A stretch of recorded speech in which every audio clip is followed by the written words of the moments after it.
शिवरायांच्या 12 किल्ल्यांना world heritage नामांकन. सरकारी शिष्टमंडळाची पॅरिसमध्ये वर्ल्ड हेरिटेज कमिटीशी चर्चा. युनेस्कोमधील भारताचे राजदूत विशाल शर्मा यांनी घेतली भेट.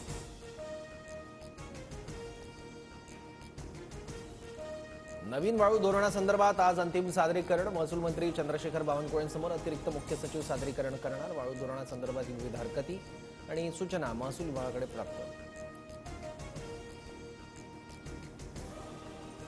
पुण्यातील नव्या जीबीएस रुग्णाची नोंद. राज्यातील रुग्णसंख्या 216 वर. 158 जीबीएस रुग्ण बरे, तर आतापर्यंत 11 जणांचा मृत्यू झाल्याची माहिती.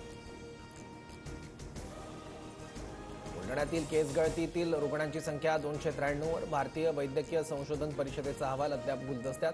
वातावरणातील विषारी घटकामुळे केस गळती झाल्याचा प्राथमिक अंदाज.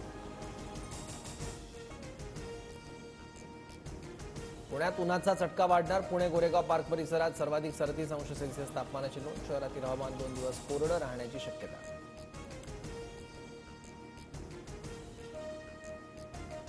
पीओपी मूर्ती कारागिरांची न्यायालयात जाण्याची तयारी.